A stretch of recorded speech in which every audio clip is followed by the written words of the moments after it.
Class with Sanjay ঝা। এখন আমি তোমাদের ক্লাস 12-এর যে প্রোজ আছে দি আইস হ্যাভ ইট, যা রাস্কিন বন্ডের লেখা। এই রাস্কিন বন্ডের লেখা দি আইস হ্যাভ ইট থেকে তোমাদের যে ফাইনাল এইচএস এক্সাম হবে তার জন্য আমি এসে টাইপ কোশ্চেন করেছি 16টা। এই 16টার বাইরে তোমাদেরকে একটিও করতে হবে না এবং এর মধ্যে তোমরা অবশ্যই কমন পাবে।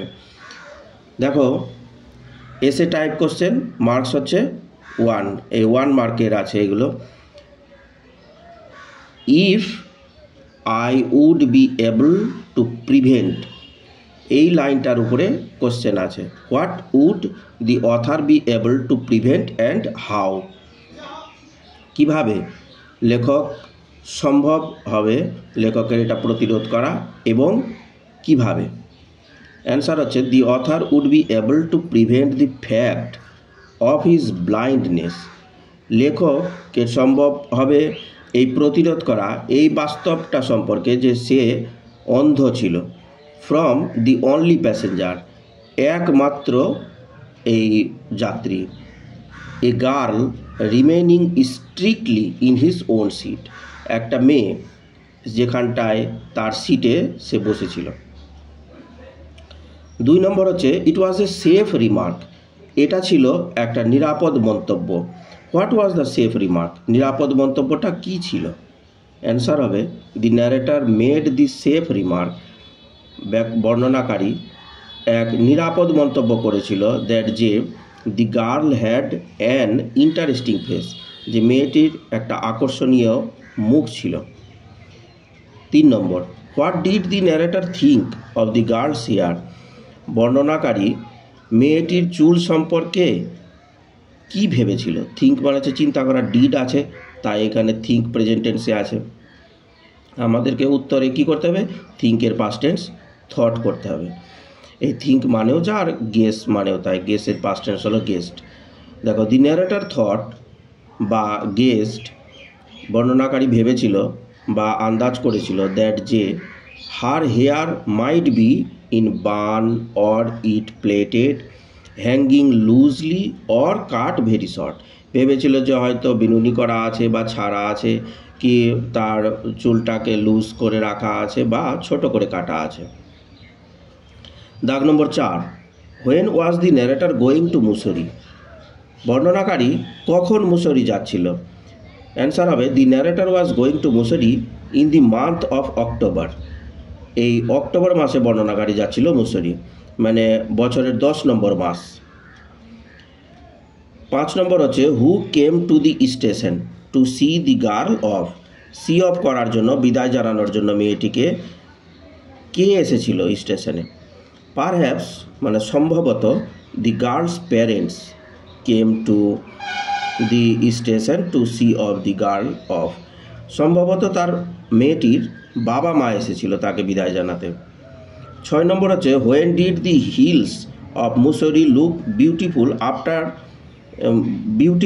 আফটার দি গার্ল, কখন এই মুসৌরি দেখতে খুব সুন্দর লাগছিল এই মেয়েটির কাছে। অ্যাকর্ডিং টু দি গার্ল, মেয়েটির মতে the girls of Mussoorie, the hills of Mussoorie looked beautiful in October, যে মুসৌরিকে দেখতে সুন্দর লাগে কখন, অক্টোবর মাসে। এই অক্টোবর মাসে মুসৌরির পাহাড়গুলোকে দেখতে খুব সুন্দর লাগে। 7 নম্বর why was the girl started at the voice of the narrator, কেন মেয়েটি চমকে উঠেছিল বর্ণনাকারীর কণ্ঠস্বর শুনে, মানে আওয়াজ শুনে।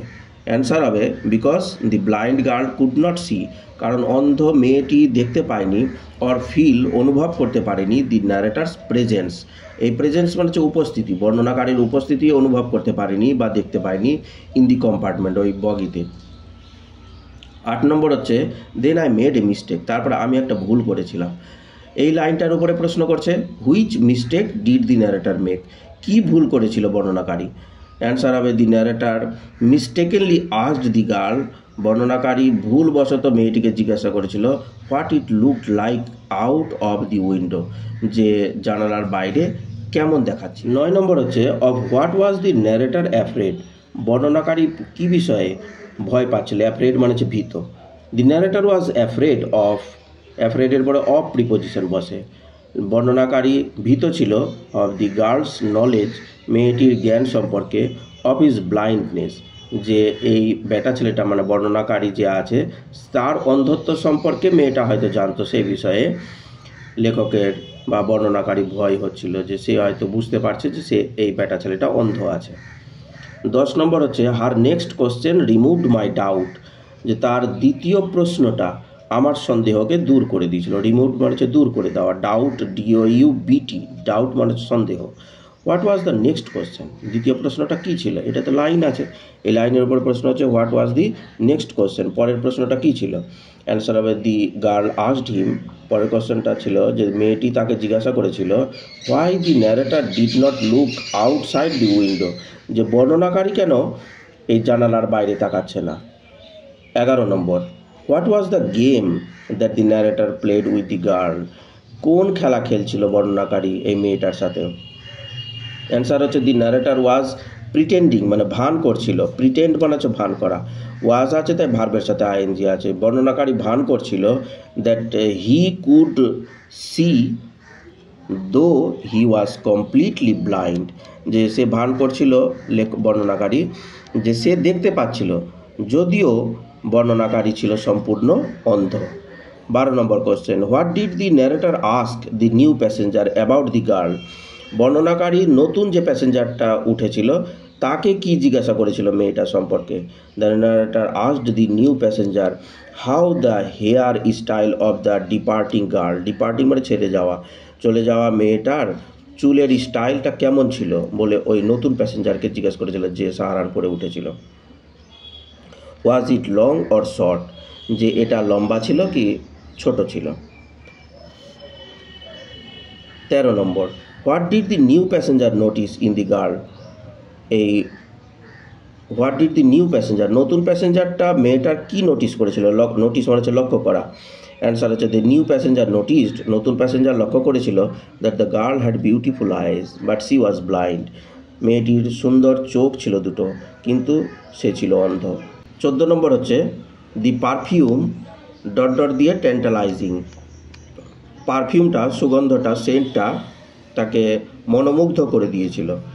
এর উপরে কোশ্চেনটা হচ্ছে what did the narrator want to do, বর্ণনাকারী কি চাইছিল করতে? The narrator wanted to raise his hand, raise মানে হচ্ছে ওঠানো, RAISE, হাত উঠাতে চাইছিল বর্ণনাকারী, অ্যান্ড টাচ দি হেয়ার, আর তার স্পর্শ করতে চাইছিল চুলটি। 15 নম্বর হচ্ছে সি ওয়াজ কমপ্লিটলি ব্লাইন্ড, সে ছিল সম্পূর্ণ অন্ধ। সি আছে মানে মেয়েটা। Why did the speaker ask that question, কেন বক্তা এরকম প্রশ্ন করেছিল? অ্যান্সার হচ্ছে because the speaker failed to understand, কারণ বক্তা ব্যর্থ ছিল বুঝতে that the narrator was himself completely blind, যে বর্ণনাকারী নিজেই সম্পূর্ণ অন্ধ ছিল। 16 নম্বর দিয়ে it could be a fascinating game, এটা ছিল একটা মজাদার খেলা।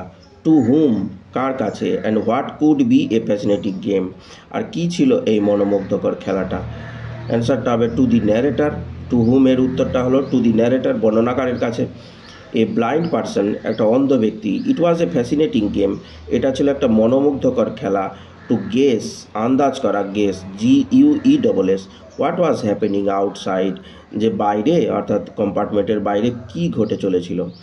দেখো স্টুডেন্টস, তোমাদেরকে একটা কথা বলি, যে তোমরা এই শর্ট কোশ্চেনগুলো যদি ভালো করে নিতে পারো তাহলে ব্রড কোশ্চেন কিন্তু পরীক্ষাতে টোটালটা 6 মার্কের থাকে না। কখনো দেখা যায় কি যে 3+2+1 দিয়ে দেয়, কখনো 2+4 দিয়ে দেয়, এরকম করে। তো তোমরা যদি শর্ট কোশ্চেনটাই ভালো করে নিতে পারো তাহলে কিন্তু ব্রডেরও অনেকটা হয়ে যায়, কারণ শর্ট আর ব্রড মিলিয়ে কিন্তু ডেসক্রিপটিভ টাইপের অর্থাৎ 6 মার্কের কোশ্চেনের অ্যান্সার দিতে হয়। আর তোমরা যারা আমার চ্যানেলে নতুন আছো তারা অবশ্যই সাবস্ক্রাইব করিও, তাহলে তোমরা আমি ভিডিওটা দেওয়ার সাথে সাথে তোমাদের কাছে পৌঁছে যাবে। আর লাইক শেয়ার করতে কখনোই ভুলবে না, যত বেশি শেয়ার করবে আরও বেশি করে ছাত্রছাত্রীরা যাতে জানতে পারে, কারণ খুব তাড়াতাড়ি চলে আসছে এইচএসের এক্সাম, সেগুলো এরা রেডি করে নিতে পারবে। আর কোনো কিছু যদি জানার থাকে তোমরা মন্তব্য করবে কমেন্ট বক্সে, আমি অবশ্যই তার উত্তর দেব এবং সেই অনুযায়ী ব্যবস্থা নিতে পারবো। ধন্যবাদ।